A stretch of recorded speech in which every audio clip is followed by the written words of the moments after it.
This is Texans TV. Texans Extra Points is sponsored by BHP and by Reliant, the official energy provider of the Houston Texans, and by your Houston area Ford dealers. Ford is the best in Texas. We are ready to rock at NRG Stadium. Watt gets him down this time. JJ with the sack. Rock and roll. Touchdown. Deshaun Watson. Hello there. Welcome to Texans Extra Points. My name is Drew Dougherty. I am your host, and that was not fun on Thursday night, was it? Well, we're going to get through it. We're going to talk about what the Texans can do to get better, and helping me to do that is my good friend, Deepi Sidhu of HoustonTexans.com, Texans TV, Texans Radio. Deepi, you doing okay? I'm doing all right, Drew. I mean, I think there were, obviously, it was not the way you want to start off the 2020 season, but there were some glimpses of positivity in that loss, and more to look forward to, because obviously we knew it was going to be rusty with no preseason games and no offseason program. We just didn't know what it was going to look like. Obviously, everyone had high expectations for this offense and for this defense, and while there were some good things out on the field, you want to come away with a win against Kansas City. Weren't able to do that, but you know what?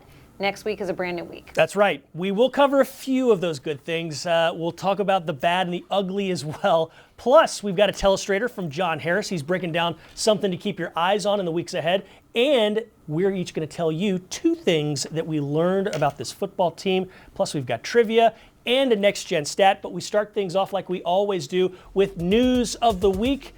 It's the Quick Hits, and that's presented by Red Diamond Iced Tea. And we start with what the Texans have to do to improve. I mean, there's not much more you can say. I mean, I just think that we got down again. And, like I said, we had trouble stopping a run, had trouble getting off the field. And then we sustained the first drive, the second drive of the game for a touchdown.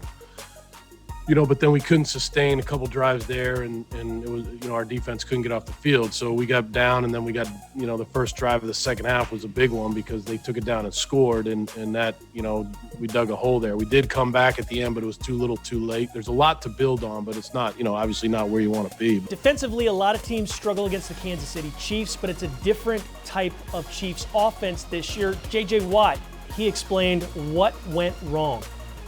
No, we didn't play well enough to win. We have to stop the run a lot better. We have to put ourselves in better situations on third down to get off the field. We can't give up 17-play drives. We have to get off the field. And we didn't do that. We got to create takeaways. Deshaun Watson is already looking ahead and already talking about what the offense needs to do to correct some problems that they saw on Thursday night in Kansas City. We just got to continue to just do our job, find the rhythm. Get guys on the same page, and that's pretty much it. To make sure that including myself, we just got to continue to just keep improving and try to learn from this game and build on it and get ready for next week. There were many question marks leading up to Thursday night's game about whether the Texans would kneel during the national anthem, what they were going to do with the Chiefs as a show of unity. Michael Thomas, a safety for the Texans, explained the decision-making of the ball club. We didn't want anything that was divisive. We wanted to, make a decision that everybody can agree upon, everybody could support. And it was really just, making a decision that we're done with empty gestures. It wasn't about anthem, protests, or anything. We are very intentional. We are very specific of what we're trying to focus on this year when it comes to social justice. And that's trying to fight for true justice. All right, so the Texans would score early, take the early lead, and then from that point on, it just was all Kansas City Chiefs. They reel off the 31 unanswered points, and Clyde Edwards-Helaire, the rookie running back, really responsible for a lot of that.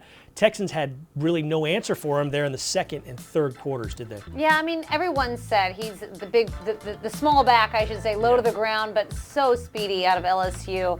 You think as a rookie, it's his first NFL game. How is he going to do? Could he live up to the hype? He certainly did.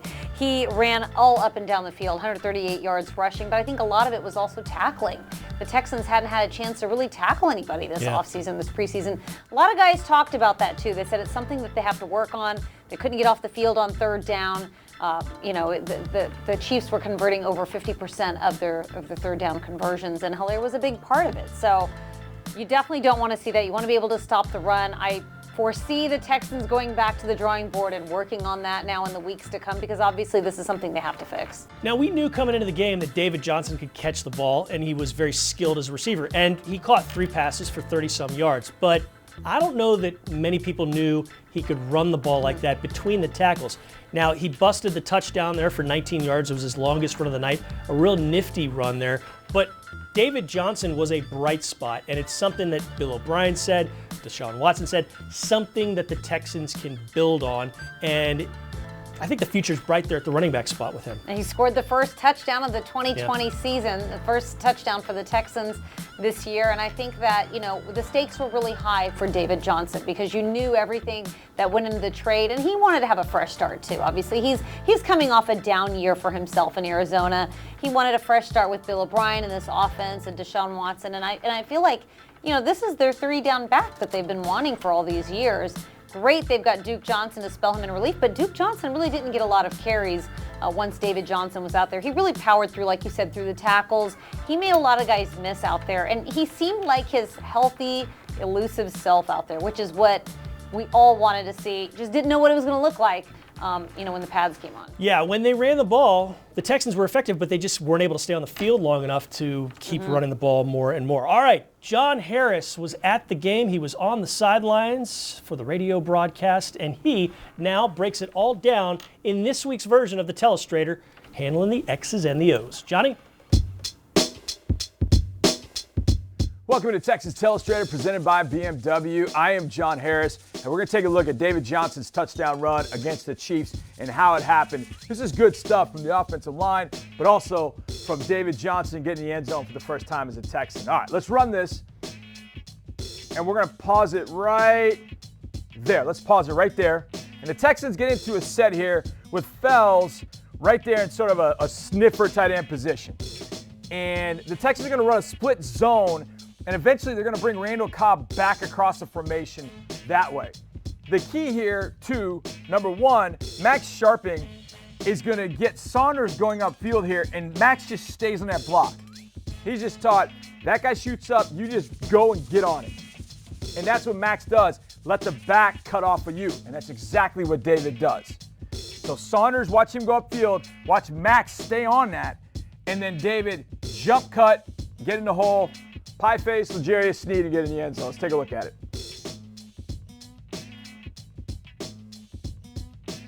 There's Max in that block. David cuts. Get off me. You're a rookie. Touchdown Texans. Celebrate.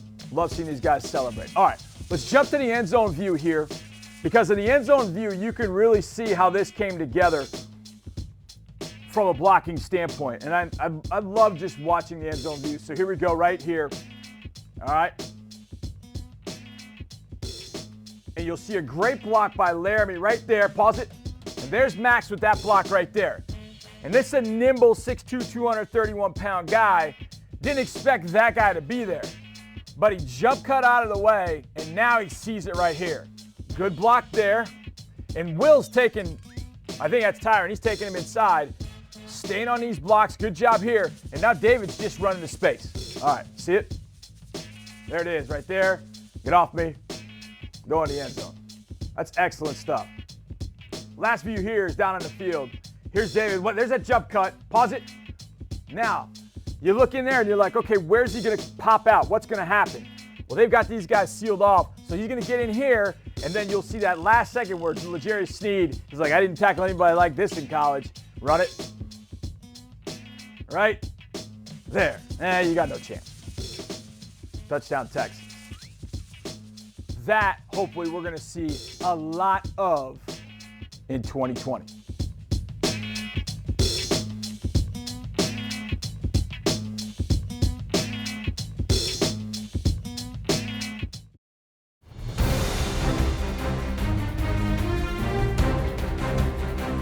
Got a next-gen stat powered by AWS. Will Fuller, the fifth, had 8 catches on Thursday evening. That's tied for the second most catches in a game by Fuller.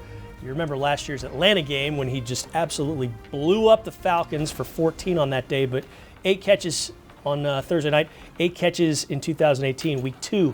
at Tennessee. That was a pretty good game by Will Fuller. Drew Dougherty here, along with Deepi Sidhu. And Fuller played pretty well, but we didn't get to see the deep strike, which is what he and Watson have kind of gotten us all accustomed to.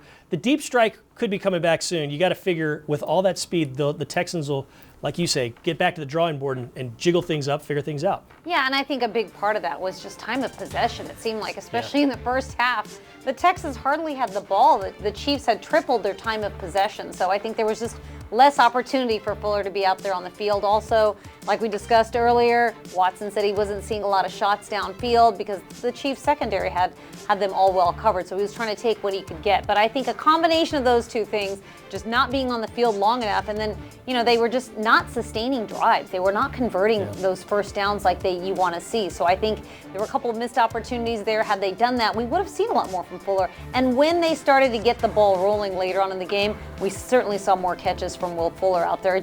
You wish they could shift it and get that done a little bit earlier in the game. And I think, if they get things rolling a little bit sooner next week and in weeks beyond, we should see some big games from Will Fuller. It seems like so long ago, but it was just 3 days ago that we were wondering, hey, is Brandon Cooks even going to play? And he did show up. He had a few nice plays, but I think a lot of people were wondering, we're going to see a little bit more from Cooks. And I do think the ball is going to get distributed a little bit differently each week in this offense. It's a game plan offense that we hear so many times here from Bill O'Brien and company. Yeah, and Deshaun Watson doesn't have like a go-to guy. You think it might be Will Fuller, but it could be Brandon Cooks, it could be Randall Cobb, it could be David Johnson. You don't know who his go-to guy is, and I don't think he really knows either. I think it's going to be different from week to week, and I think the more these guys play together in a real game situation, the more they'll figure it out, because you lose DeAndre Hopkins, but you add a lot of new pieces in this offense for Deshaun Watson. And it's one thing to go out and catch passes in training camp, and we saw Brandon Cooks looked phenomenal in camp. He was catching everything when he was out there. But to be out there during the game and the timing and to get everything just the way it is with the defense, giving what they could take, it wasn't as smooth sailing as we thought it might have been. But, I think the sky is still pretty high there for those guys. When the ball was thrown their way, the tight ends, they did some damage. Jordan Akins especially. Darren Fells had a few catches, but when the ball was thrown to the tight ends on Thursday night, productive things happened. I just think it was like everything else. They needed more of it. They just didn't have enough time. They didn't have enough opportunities, right? Yeah, they were just not on the field enough. Yeah. And Jordan Akins, he had that phenomenal play early on in the game, a great catch, and then of course he had the touchdown play. So I think I'm very encouraged by what I saw from Jordan Akins. Obviously, we saw Darren Fells out there. Kahale Waring was active for Thursday night's game as well. So, you want those tight ends to sort of gel and come together, but there's a lot of weapons. I don't think the problem is going to be who are the weapons on this team. It's a matter of developing that chemistry and spreading the ball around and getting it to where it needs to be when the opportunity arises. All right, you like trivia, and I know you know the answer to this one, so no giving it away. But the Texans, we're going to look ahead now. The Texans play the Ravens a week from Sunday in week 2. And the last time they beat the Ravens was 2014 here at NRG Stadium. They had Randy Bullock kick 6 field goals, and there was 1 touchdown pass thrown. CJ Fedorowicz caught it. The question is, who threw it, though? We'll have that answer later on here in Texans Extra Points.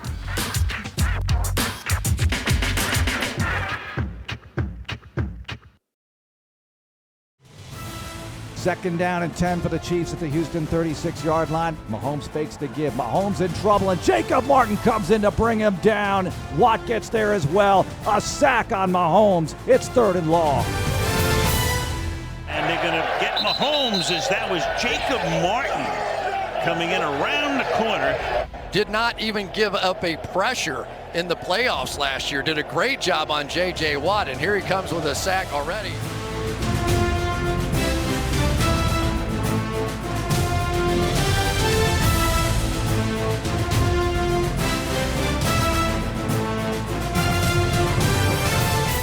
All right, that Jacob Martin sack early on in the game, that was pretty fun. That was something that we had talked about in the pregame show, which you can watch on HoustonTexans.com before every single Houston Texans contest.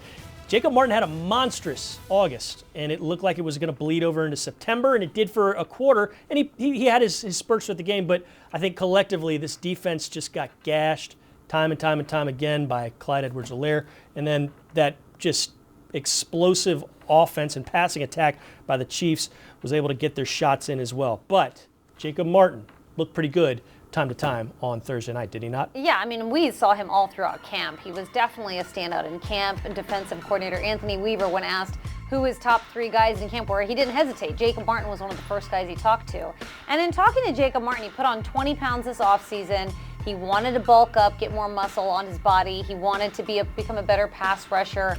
All things that he'd sort of worked on this offseason really displayed themselves in camp. And so it was good to see him get out there, get a sack early on, do his Rock Boy celebration, get things moving. He had a TFL, he had a quarterback hit. He did show up on the stat sheet with some nice things. Unfortunately, it just wasn't the defense's night. They just could not get off the field. But I would still remain encouraged by what you see from Jacob Martin, because he's really going to turn into a great pass rusher for this Texans defense, especially with everything that we saw of him from camp, because he's so versatile. There's so many things that he can do. Yeah, and I think quietly there were some who were wondering, how's J.J. Watt going to do?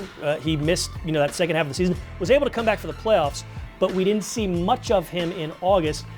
He's getting in it too, like everybody else. I think he had his moments, but on the whole, wasn't the way he wanted it to go, I think, defensively for him and the rest of the unit. Said, you got to get off the field. The Texans had a chance once or twice to come up with an interception, stuff like that. But on the whole, it was encouraging, I think, to see J.J. Watt play healthily throughout this game. And in a different spot, too. Yeah. It was a little strange seeing J.J. line up at the nose there. We've seen him move around a little bit, but I wonder now moving forward, is he going to do more of that? Is he going to move around a little bit more? Is he going to move around less? Are they just going to play around with it and see where he's the most effective? Because now you've got all these pass rushers that you want to get on the field. You want to get Charles Amena, who we saw a little bit of Ross Blacklock, the rookie out of TCU. Not a lot. Yeah. We saw flashes of him out there on the field. So, I'm interested to see how J.J. Watt is used in Anthony Weaver's defense. They had conversations pretty much every day this offseason, and J.J. said he was very excited about the new wrinkles that Weaver was adding in the role that he was going to play in it. So I'm just happy to see J.J. Watt on the field and healthy, and I'm not worried. As long as he's on the field and healthy, I'm not worried about J.J. Watt making an impact. All right, let's talk about the Gatorade players of the game. Normally it's the players to watch in this segment, but this is going to be the players of the game, and I'll just be frank. I stole your first choice, so who was your second choice, basically? I'll go Will Fuller because, I think there was a lot of pressure on Fuller with Hopkins' departure. What is Fuller going to do? Is he going to remain healthy? Is he going to be able to stand in as the number 1 wide receiver? He had 112 yards receiving. He got them a little bit later on in the game, but that's huge when, you're able to open up the game for other players. And Watson was able to spread the ball around a lot more. I think a lot of that is the fact that Fuller's in the game. And he was able to spread it out to one guy in particular, David Johnson. Found him 3 times for 33 yards. But it's what Johnson did on the ground, running the ball, had 77 yards, as well as a touchdown, the 19-yarder. Okay, those are the Gatorade players of the game. When we come back, we got to get you 2 things we learned, courtesy of FCCU, and we have a trivia answer. Don't go anywhere. This is Texans Extra Points.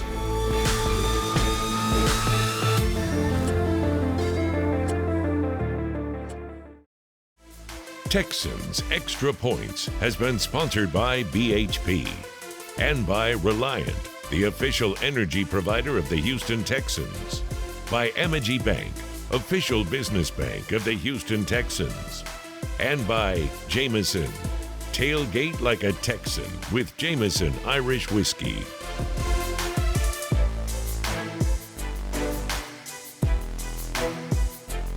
Welcome back. Earlier in the show, we had the trivia question. Last time, Texans beat the Ravens, who that's the next opponent in week 2. Last time they beat them, it was December 2014. Randy Bullock kicked 6 field goals, and there was 1 touchdown pass in the game. It went to C.J. Fedorowicz. Who threw it? You say Case Keenum? Close. He started the game and was your quarterback. But Arian Foster was the guy who threw that touchdown pass to Fedorowicz. Arian Foster and Deshaun Watson, the only 2 players in franchise history to have thrown, caught, and run for a score. Oh, interesting. We're back here in the Ford Studios for one final segment of Texans Extra Points. It's that segment. First Community Credit Union usually keys to the game. This is going to be what we learned from the game. So, Deepi, what'd you learn? I learned, and this is just a lesson for life, that you just have to have time and patience sometimes for things. And I think you need time and patience for chemistry on the offense to develop a little bit more. I think we saw it in training camp. It's just not the same when it's game time. So it may take a few more weeks to get the chemistry going with some of these new weapons and Deshaun Watson. And then on the defensive side of the ball, same thing, time and patience for tackling. And we heard Bradley Roby allude to this a little bit earlier in the week. He said, I think that some of these early NFL games might be kind of sloppy. Guys haven't been used to tackling. They're not used to live action. And, you know, we heard it and sort of filed it in the back of our mind, but certainly that was the case for the Texans defense. And I think that once they get this game out of their system, I think that's not something that, you know, will continue much longer once they get the ball rolling. But I think the tackling is, they know they have to work on tackling and wrapping up guys and getting off the field. That's something they all talked about after the game Thursday night. So time and patience, good lessons in life, good lessons for the Texans. Time and patience, it sounds like an Otis Redding song or something. But I'm going to go with David Johnson. We had heard, and then we had seen in training camp, hey, this guy's a weapon, this guy's going to do all these things, but you always in the back of your mind wondered, well, is he actually gonna when the lights come on? He looked good. He was very, very effective, and he's going to be somebody that the Texans can rely on, as long as he stays healthy, to move the chains in this offense and really do some good things in this offense. And then the second part, it's kind of along the same lines as yours, but work in progress. This is a work in progress on both sides of the ball. You know, Rome one built in a day. And I do think we need to remember and need to also kind of put a thing in the back of our mind, not an asterisk, but just remember, this was the Super Bowl champs that you were going up against. It's kind of an odd situation on the whole with what's going on in the world in the offseason. So, Deepi, it's been fun doing this with you. Let's do it again. Let's talk about it again. Definitely. We're going to be here next week, so we will be getting ready for that Baltimore Ravens matchup here inside NRG Stadium. We appreciate you watching. Thanks to Tyler Marcotte, Connor Sangera, and the rest of the crew putting this all together. I'm Drew, and we'll see you next time. Go Texans.